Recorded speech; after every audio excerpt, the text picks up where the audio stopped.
Attention, ce podcast traite de sujets sensibles comme le suicide et les armes à feu. Il est destiné à un public averti.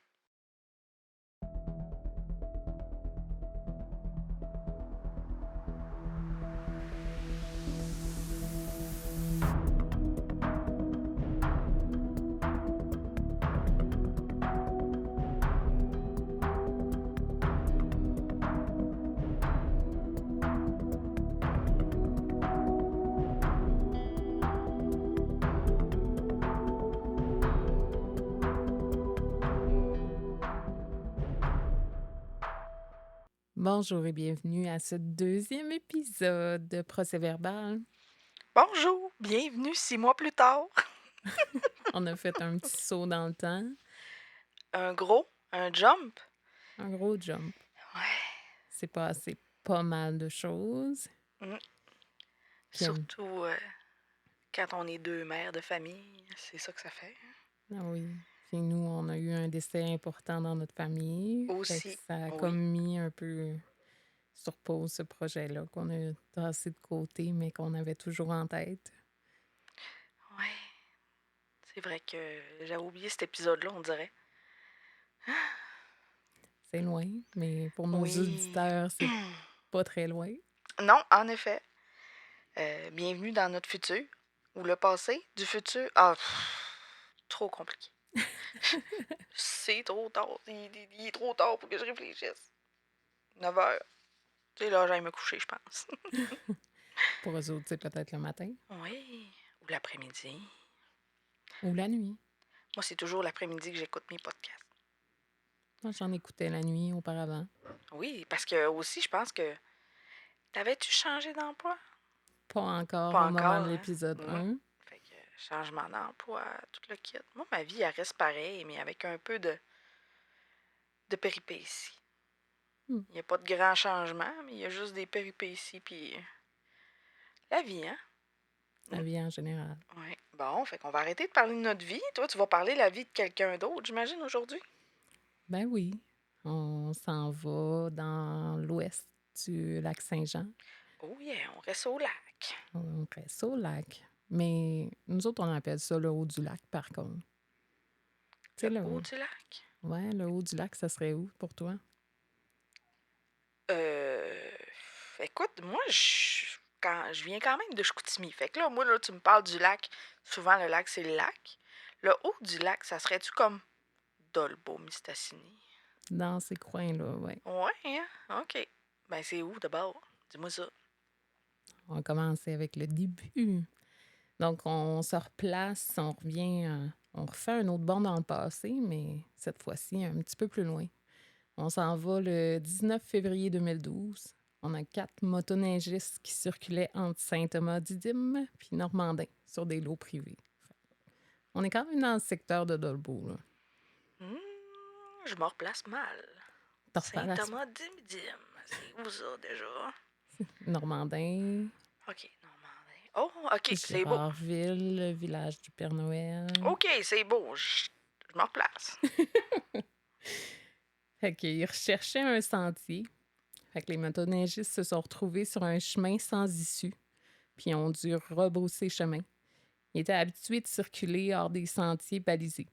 Le propriétaire du lot boisé privé sur lequel ils se sont retrouvés s'appelle Dario Piquette. Il a tenté de chasser les motoneigistes en tirant 2 coups de feu. Étaient-ce des coups de feu dans les airs ou visait-il les individus? C'est pas clair. Il y a un des projectiles de l'arme qui s'est logé dans la chenille arrière des motoneiges. Ils ont eu la peur de leur vie. Ou la chienne. Une Christie de chienne. Fait qu'ils ont fui. Ils ont contacté la Sûreté du Québec pour porter plainte contre Dario Piquette, qui a été arrêté la même journée.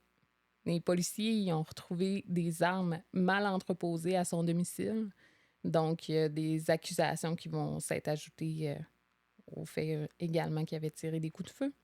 Quand tu dis mal entreposé, comment ça se...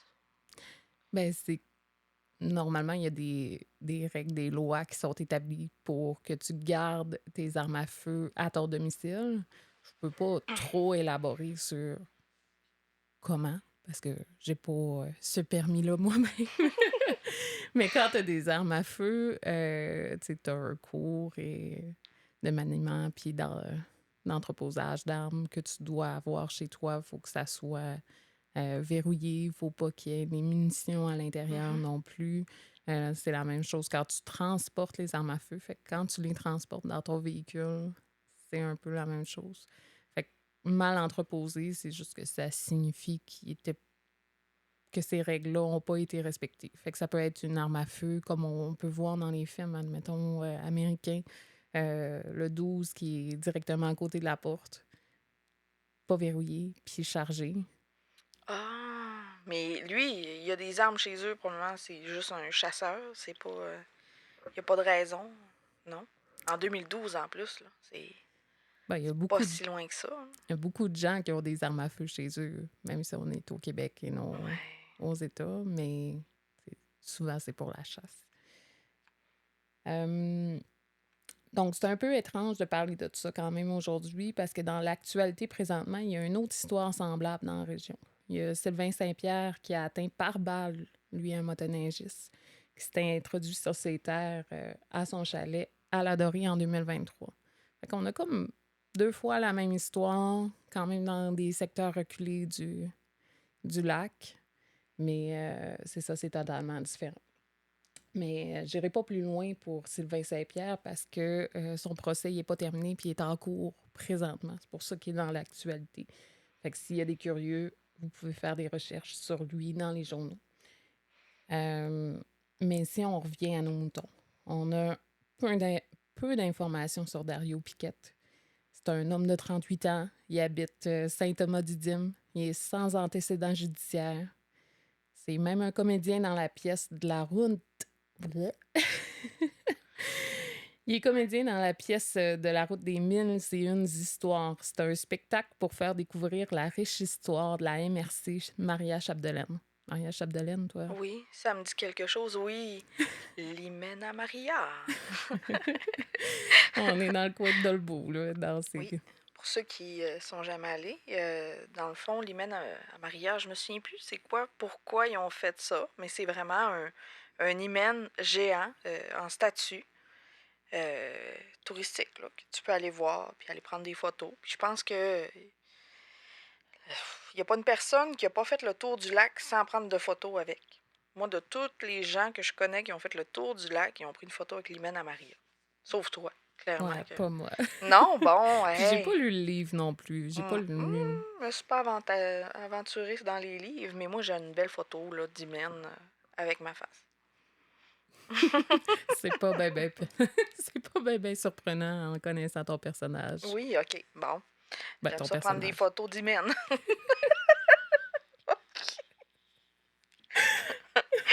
OK, continue avec Dario. Bon, Dario Piquette, c'est ça? Oui, c'est ça. Fait que ce jour-là, en 2012, il sera accusé de 3 chefs de voies de fait avec une arme de calibre 22, d'utilisation d'une arme à feu et d'utilisation d'une fausse arme. Bon. Il va être détenu pour une enquête sur remise en liberté. Le procureur de la Couronne demandera une évaluation psychologique. Le psychiatre déterminera après une évaluation de 5 jours que Dario était apte à subir son procès. Fait qu'il a pu recouvrer sa liberté, moyennant le dépôt d'une somme de 1 000 $.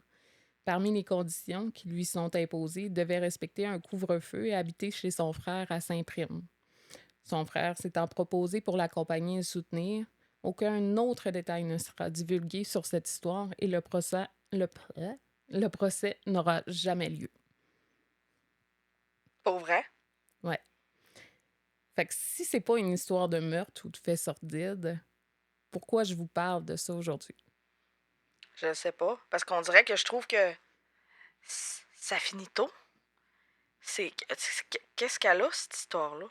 Pourquoi tu me regardes avec un gros sourire?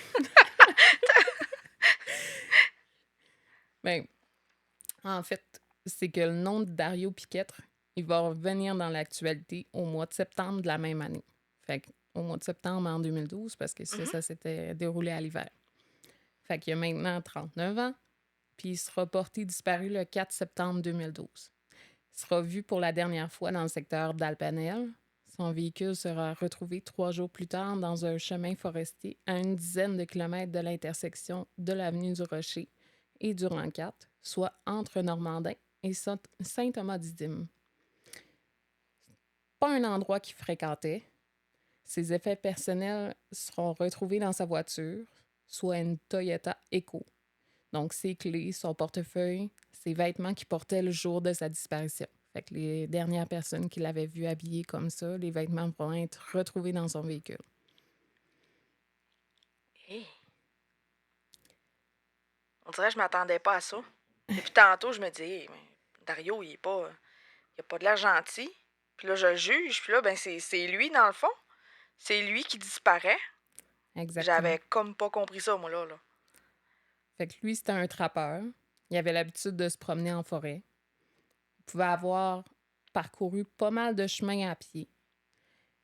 Il mesure 1,80 m, pèse environ 76 kg. Il a les yeux bruns, les cheveux bruns.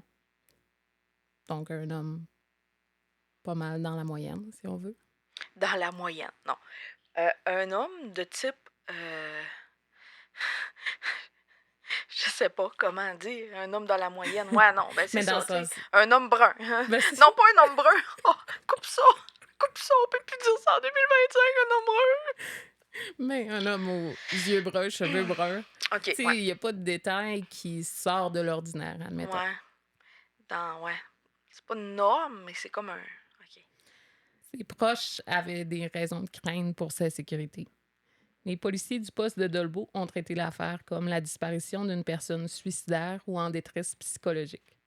Malgré tout, ils feront des recherches étendues sur différents territoires, et ce, même si les conditions météorologiques ne leur ont pas facilité la tâche. Des pluies battantes ont pu effacer les traces du passage de Dario. Donc, l'unité d'urgence de Québec a été demandée en renfort pour aider aux recherches. Cette équipe partagera des statistiques intéressantes avec les médias. Donc, il y a 25 % des chances de le retrouver dans un rayon de 300 mètres, donc de la voiture. On part toujours du dernier point Ouais. qu'on pense qu'il était, donc de la voiture. 50 % dans un rayon de 800 mètres. 75 % sur un territoire de 2,5 km². C'est quand même... là, Ben, 2,5. 2,5, c'est quand même assez grand, c'est large, c'est vaste. Ouais. Puis on est dans un secteur boisé, donc tu sais, c'est pas en plein village, admettons. Donc, comment qu'on dirait ça en bonne personne du lac? C'est un trou. C'est un hostie de trou. Fait que considérant à ce moment que ça fait plusieurs jours que Dario manquait à l'appel, le territoire des recherches ne cessait de s'agrandir. Il y a plusieurs sentiers de VTT, ainsi que plusieurs bleuetières dans le secteur. Un hélicoptère a survolé les environs, dont les berges de la rivière Ashwapmouchouane. Yes! C'était mon défi, j'ai réussi à le dire. Ashwapmouchouane. Oui. Donc, la rivière, elle était située à 500 mètres de l'endroit où la voiture a été retrouvée. Ils ont longé la rivière sur plus de 18 km. Le secteur de trappe de Dario Piquette, lui, il était situé à 7 km de cet endroit-là, puis il a été également fouillé. Il y a au moins 20 policiers qui ont quadrillé le secteur, puis ils n'ont rien trouvé. Il y a un couple qu'il connaissait bien, qui mentionnera aux médias que Dario était un bon garçon. Il a fait une partie de sa jeunesse avec leur fils. Celui-ci avait d'ailleurs reçu 1 mois auparavant une lettre de Dario. Il s'excusait pour des choses qui se sont passées quand ils étaient jeunes, mais le couple n'en a pas mentionné plus sur la nature de ses propos exacts.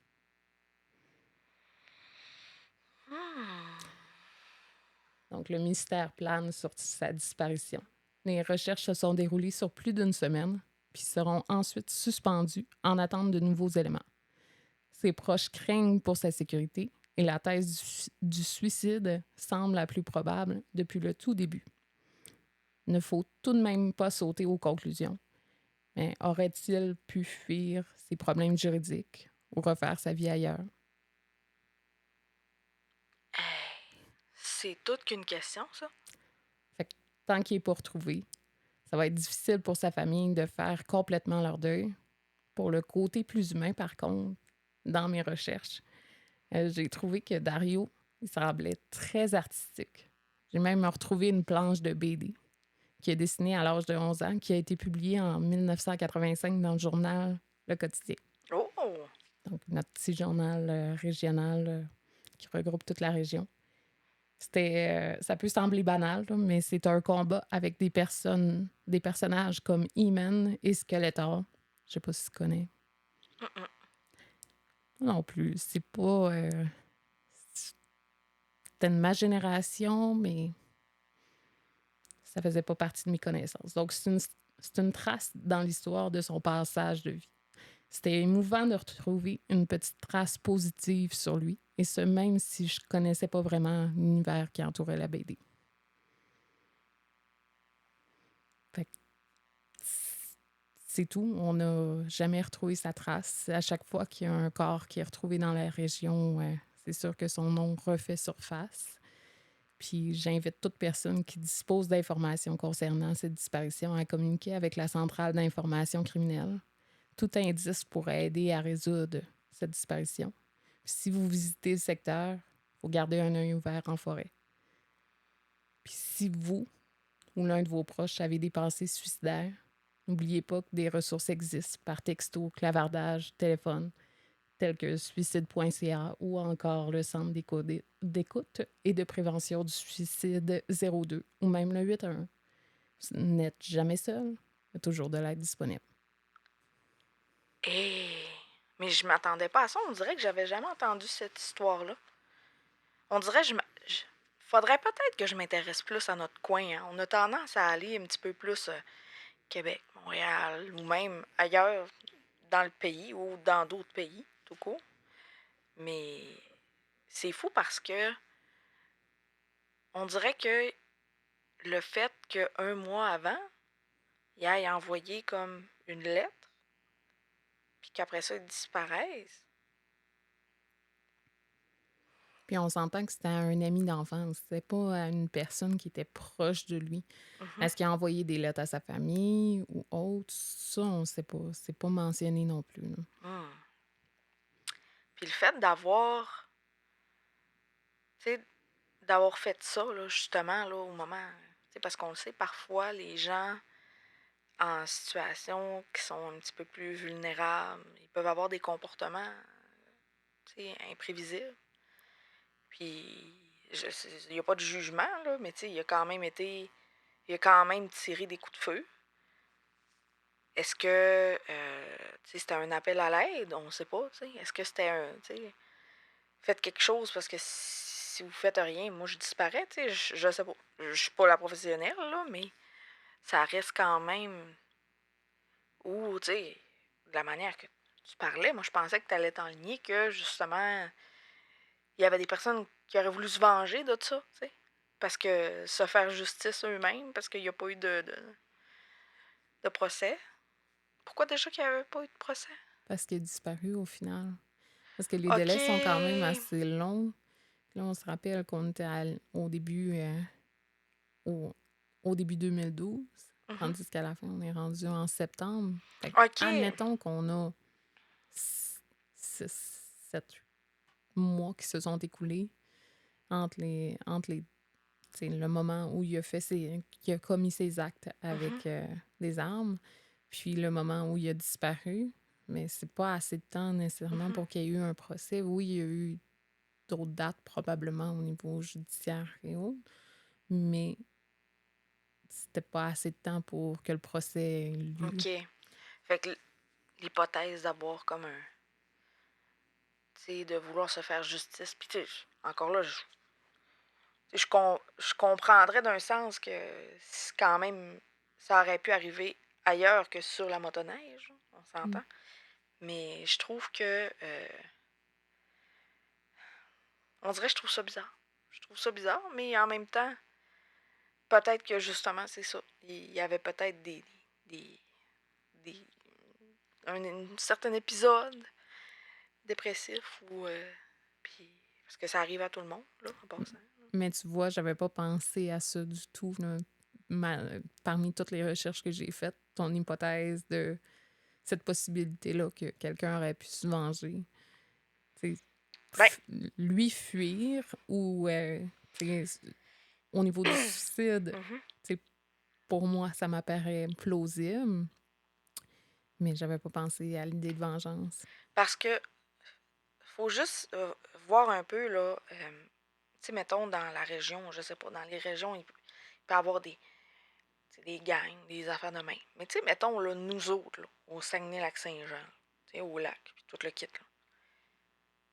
là, les sports d'hiver sont hyper importants. Tu sais, c'est quand même quelque chose qui est ancré dans la région. Genre qu'aussitôt qu'il y a de la neige, euh, le monde là, parle de relais, puis circuit de motoneige, puis tu sais, c'est pas la première fois que j'entends qu'il y ait des gens qui passent sur des terrains de personnes, puis qu'ils n'ont pas le droit. Tu comprends? Ça arrive tout le temps, tout le temps, tout le temps. Fait que, C'est la même chose avec les agriculteurs, dans le oui, fond, qui c'est se ça, font c'est un détruire leurs champs. problème qui est comme partout. Fait que, tu sais, à un moment donné, je pense que, tu sais, ça peut être autant pris au sérieux. Toi, tu passes sur mon terrain que, tu sais, toi, tu passes dans ma rue. Tu sais, les gangs de rue, les affaires de même. Mais, tu sais, est-ce que c'est parce que là, lui, il a décidé de peut-être, tu sais, OK, un coup de feu, ils ont pas compris parce que là, il y a d'autres gens, justement, qui continuent encore. Puis lui, il a essayé de continuer d'autres affaires. Puis là, ben, tout d'un coup, il y en a qui ont voulu du venger parce qu'eux autres, ils veulent passer pareil sur le terrain ou juste, t'as essayé de nous. En tout cas, je veux pas faire de suppositions, là. Tu sais, il n'y a pas de gang de motoneigistes, là. Mais juste que parfois, faut pas sous-estimer l'importance d'une passion dans la vie des gens. Ah, en effet. C'est Moi, je vois ça, là. Moi, je suis pas complotiste, OK? Mais moi, je vois cette partie-là où ce que je me dis que c'est tellement ancré dans notre culture puis dans notre. Tu sais, les gens adorent ça, venir ici faire de la motoneige. Il y en a plein qui viennent faire de la motoneige. Ils partent de je sais pas où, là, puis ils viennent ici. Ben, peut-être que c'était ça. Tu sais, peut-être Mm, que c'était. Mais en même temps, c'était peut-être aussi juste un cri du cœur, tu sais. c'est Sa ça. manière de faire un cri du cœur, tu sais. Regardez comment je suis fou. Tu sais, je tire je tire des coups de fusil. Et Empêchez-moi de faire quelque chose de plus, tu sais. c'était peut-être pas les premiers motoneigistes qui passaient sur ces Non, c'est terres, sûr puis que non. qui C'est sûr peut-être que que ça non. avait détruit une partie Mhm, de ces terres ou autre. Tu sais, on parle de terres boisées, mais tu mhm. sais, peut-être qu'il y a une partie d'agriculture, peut-être qu'il y a une Oui. partie de bleuetière aussi qui était à eux à cet endroit-là, puis peut-être que c'était comme la goutte qui a fait déborder le vase. Tu sais, Mhm, on n'en sait pas plus sur sa situation personnelle. C'est comme on peut extrapoler sur une personne qui se fait laisser, qui est dans un épisode un peu dépressif, puis mhm, qu'il se passe quelque chose avec une personne, avec son voisin, puis que ça va être la goutte de trop, puis que mhm. la chicane va pogner, puis ça va dégénérer vers autre chose. C'est pas ce qu'on souhaite, là. C'est pas... Non, non, On mais c'est vrai. extrapole, là. On parle, là. Mais, tu sais, c'est ça. C'est un peu comme ça que je le vois. Est-ce que c'est exactement ça? On saura jamais, là, à Mm. part peut-être sa famille proche qui en sait plus. Mais on s'entend qu'on les tannera pas avec ça, là. Non, je pense que on peut parler des victimes justement pour sensibiliser, puis aussi en même temps, si on a des nouvelles, si on en parle, ben il y a possibilité qu'à ce moment-là, il y ait quelqu'un qui fasse Hey, mais ça me dit quelque chose, cette histoire-là, qui, quand même, elle a 13 ans. 13 Ouais, ans, oui. 13 ans. J'ai encore compté. Ça fait quand même 13 ans. Donc, peut-être qu'il y a des choses que, même après 13 ans, les gens vont se rappeler puis faire Hein? Parce qu'on n'en parle pas beaucoup des cas au Saguenay-Lac-Saint-Jean. Fait que peut-être que là, ça va allumer une cloche. Effectivement, effectivement. Mm. Fait que je pense que ça fait le tour de notre petit sujet aujourd'hui. Oui, fait que là, je vais pouvoir aller faire ma belle sieste, relaxer, aller faire du magasinage en ligne.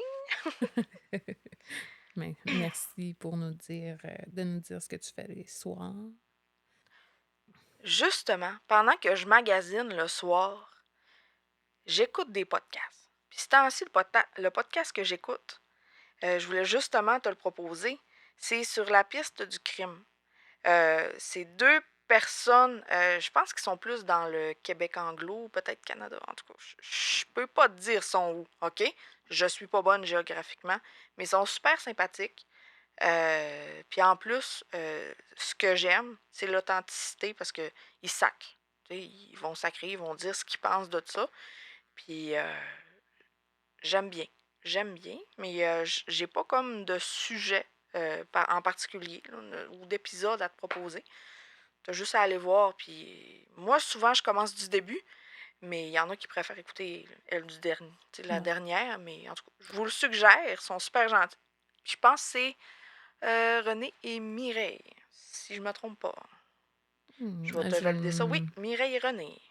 Je suis dans l'épisode 1, là. Fait que ça tombe bien que tu m'en parles parce que j'ai commencé à l'écouter justement cette semaine. Moi, je suis à jour. Mais j'ai pas terminé encore l'épisode 1, puis c'est des Franco-Ontariens. Merci. Désolée, je suis pas bonne géographiquement. Est-ce que t'en as un, toi, peut-être, que tu pourrais me proposer, là, d'un coup que... Ben, moi, ça va être un épisode en particulier. Ça va être l'épisode 106 d'Un peu de crime dans ton café. Je sais pas si t'es à jour. Ça fait longtemps. Mais c'est Josiane Arguin. C'est un féminicide. Puis j'écoutais ça dans mon auto, puis je sacrais dans mon char après les événements qui sont survenus et autres. Je trouve ça toujours touchant puis passionnant d'écouter les féminicides par les filles d'un peu de crime parce Ah, qu'elles sérieux, là. sont Ils viennent me chercher, hein. vraiment pour ces sujets-là, des sujets sensibles. Moi, je les trouve excellentes. Fait que c'est sûr que je cherchais à vous parler d'un épisode qui m'avait touché plus que les autres dernièrement, puis c'était vraiment cet épisode-là. Ça fait quand même quelques semaines que je l'ai écouté, celui-là, mais c'est ça. Je vais aller voir si je suis à jour, je pense. Mais je vais attendre une belle soirée pour écouter ça. Ouais, c'est toujours un peu plus lourd. Moi, c'est sûr que le matin dans mon auto, tu sais, je suis toujours un peu plus hop la vie, un peu plus d'énergie. Fait que c'est Ouais. toujours le bon moment. Ah, je suis pas sûre, moi, le matin. Ce serait plus le soir, hop la vie. Fait que si je te propose la motion de terminer ce podcast. Je seconde. Fait qu'à la prochaine, tout le monde. Puis À la prochaine. on va juste se souhaiter que le prochain épisode, il prendra pas 6 mois à enregistrer. J'espère.